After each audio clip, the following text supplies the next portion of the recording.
नमस्कार, मैं सुनील कुमार सिंह आपका अपना चैनल आइडियल ट्यूटोरियल क्लासेस में आप सबका हार्दिक स्वागत करता हूं। आज का चैप्टर है अलंकार पार्ट 2। अलंकार पार्ट 1 में शब्द अलंकार के बारे में विस्तृत रूप से चर्चा मैं कर चुका हूं। अर्थालंकार का क्षेत्र बहुत बड़ा है। हम अर्थालंकार के उन्हीं भेदों की ओर चर्चा करेंगे जो हमारे कोर्स में है या कोर्स के समीप है। अर्थालंकार जहां काव्य में अर्थों के कारण सौंदर्य या चमत्कार उत्पन्न हो वह अर्थालंकार होता है। यहां पर अर्थों के आधार पर अर्थों के द्वारा काव्य में सौंदर्य या चमत्कार उत्पन्न होता है, वह अर्थालंकार होता है। अर्थालंकार हमारे कोर्स में है, बस वही जाएंगे। 11 उसके भेदों पे चर्चा करेंगे। उपमा अलंकार, रूपक अलंकार, उत्प्रेक्षा अलंकार, अतिशयोक्ति अलंकार, अन्योक्ति अलंकार, विरोधाभास अलंकार, दृष्टांत अलंकार, मानवीयकरण अलंकार, विभावना अलंकार, भ्रांतिमान अलंकार, संदेह अलंकार। तो चलिए आगे बढ़ते हैं उपमा अलंकार की ओर। उपमा अलंकार जहां काव्य में गुण, धर्म या क्रिया के आधार पर उपमेय की तुलना उपमान से की जाती है, वहां उपमा अलंकार होता है। यानी जब दो वस्तुओं या व्यक्तियों में अंतर होते हुए भी उसकी आकृति या गुण की समानता की जाए, वहां उपमा अलंकार होता है। उपमा किसे कहते हैं? किसी से किसी का तुलना करना। जैसे तुम भीम के जैसा हो। यहां देखेंगे जैसे पीपर पात सरिस मंडोला। यहां कवि ने पीपल के पत्ते के समान मन के चंचलता को दिखाने का प्रयास किया है। पीपल के पत्ते के समान मन का डोलना, उसकी तुलना की गई है। तो पीपल का पत्ता उपमान हुआ। सागर सा हृदय हो, गिरी सा ऊंचा हो जिसका मुख। सागर के समान, सागर के गहराई के समान हृदय की गहराई हो और मुख माने अपना मस्तक पर्वत के समान ऊंचा हो। यहां पर्वत उपमान हुआ, मुख उपमेय हुआ, हृदय उपमेय हुआ, सागर सा गंभीर उपमान हुआ। उपमान अलंकार के 4 अंग होते हैं। अंग होते हैं, उसके भेद नहीं होते।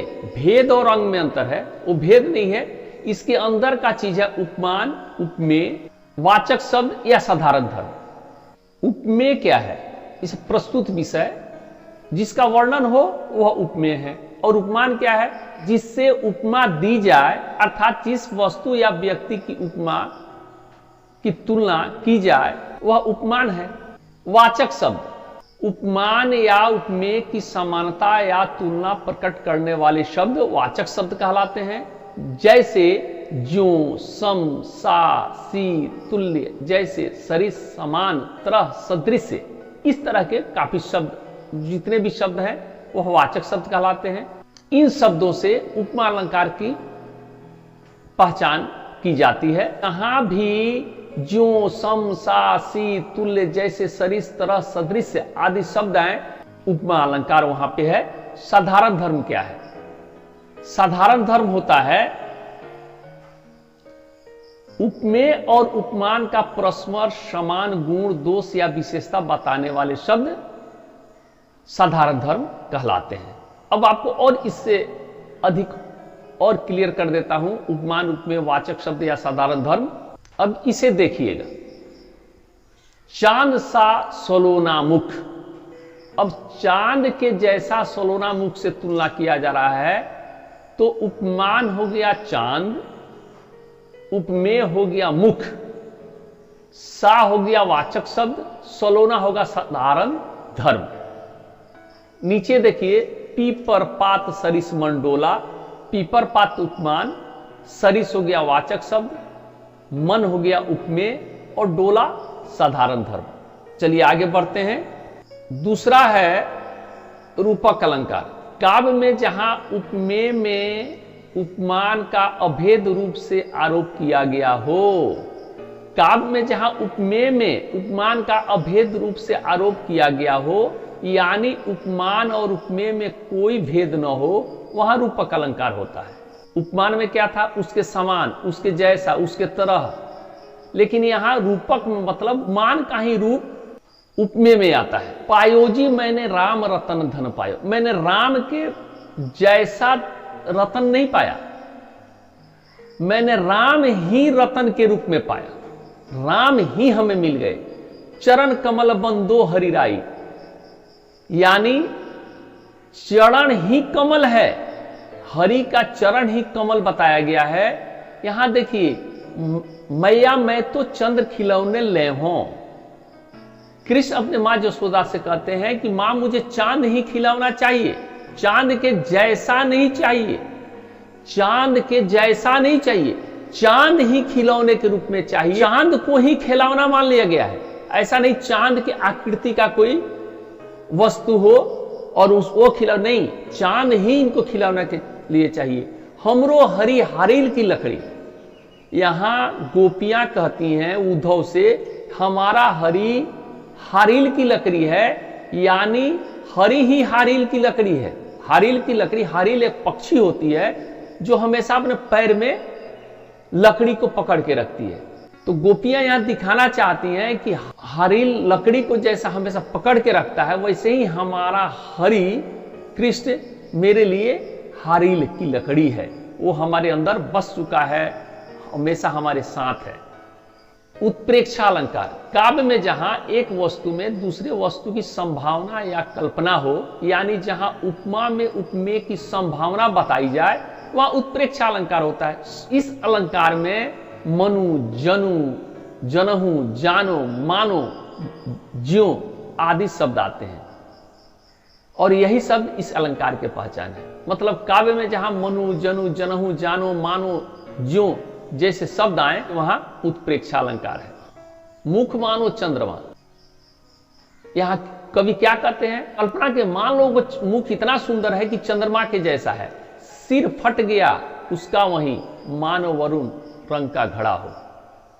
यहां भी माना गया है कि सिर फटा, जैसे वरुण रंग का कोई घड़ा है फटा, वैसे ही उसका सिर फटा है। मुख वाल रवि समलाल होकर ज्वाला सा बोधित हुआ, उसका मुख ऐसा लाल हुआ कि लगा कि वहां से ज्वाला निकल रहा है, ज्वाला सा, देखिए सा आया। मानो झूम रहे हैं तरु भी मंद हवा के झोंकों से, तरु हिल रहा है, डोल रहा है।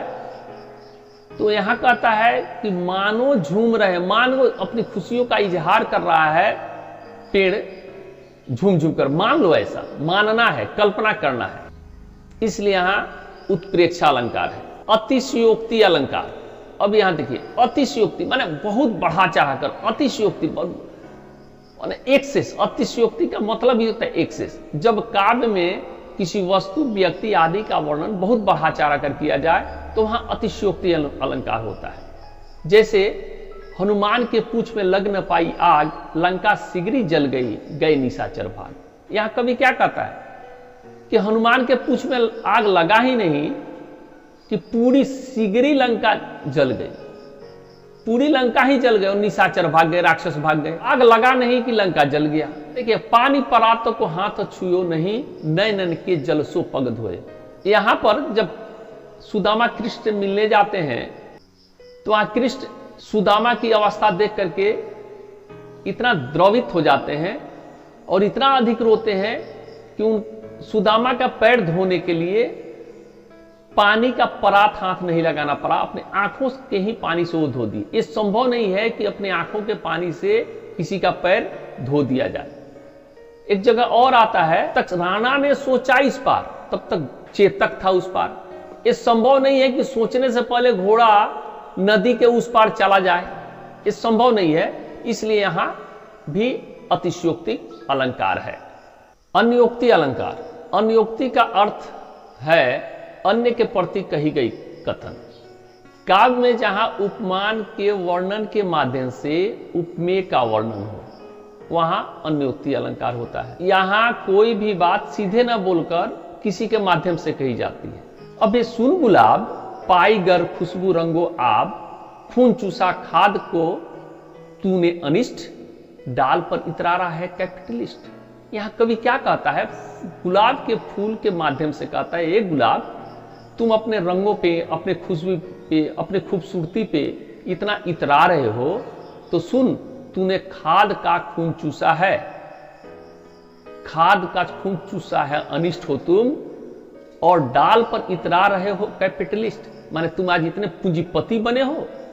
यहां बड़े बड़े पूंजीपतियों को गुलाब के फूल के माध्यम से कवि यह कहना चाहता है कि तुम जो आज पूंजीपति हो, इस यहां पर तुमने मजदूरों का, गरीबों का शोषण करके इतने बड़े पूंजीपति बने हो।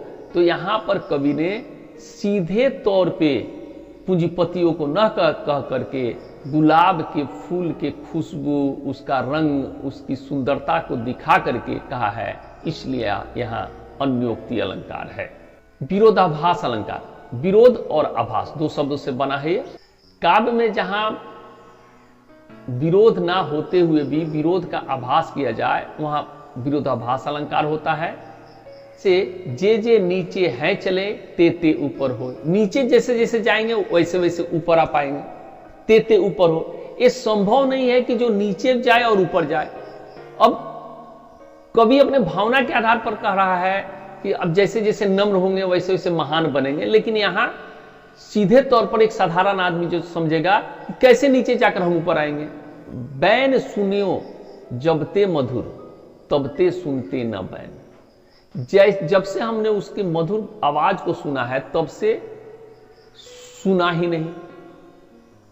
अब यहां दोनों कथनों में विरोधाभास है, इसलिए यहां विरोधाभास अलंकार होगा। दृष्टांत अलंकार, काव्य में जहां उपमेय और उपमान तथा साधारण धर्म में बिंब प्रतिबिंब का भाव हो, यानी जिस स्थान पर दो सामान्य या दो विशेष वाक्यों में बिंब प्रतिबिंब का भाव हो, वहां दृष्टांत अलंकार होता है।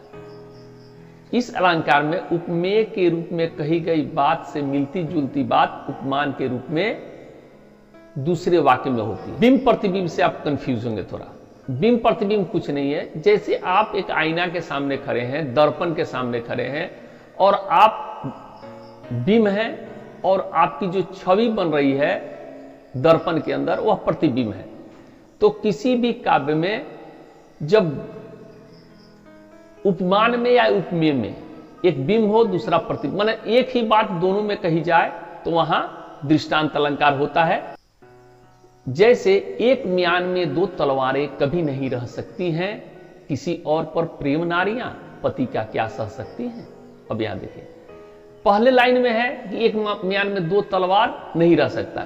कैसे नहीं रह सकता? जिस प्रकार पत्नी अपने पति का दूसरे नारी के प्रति प्रेम नहीं सह सकती, वैसे ही एक ही म्यान में दो तलवारें नहीं रह सकती।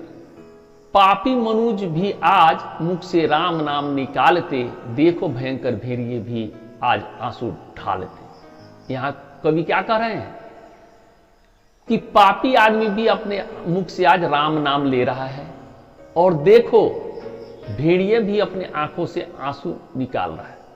मतलब भेड़ियों के आंखों में आंसू नहीं होता, और पापी के मुख पे भगवान का नाम नहीं होता, लेकिन दोनों निकाल रहे हैं। इन दोनों उदाहरणों में उपमान उपमेय में बिंब प्रतिबिंब का भाव है, इसलिए यहां दृष्टांत अलंकार है। हमारा यह चैप्टर आपको अच्छा लगा है तो लाइक करें, कमेंट करें। इससे जुड़ा हुआ कोई भी प्रश्न हमसे पूछें, हम उसका निदान करने का कोशिश करेंगे, और मेरे इस चैनल को सब्सक्राइब करें। आगे हम बचे हुए जो भी अलंकार हैं उसके बारे में एक और सा पार्ट बना देंगे। आज की क्लास यहीं समाप्त करते हैं। धन्यवाद, नमस्कार, और आपका दिन शुभ हो।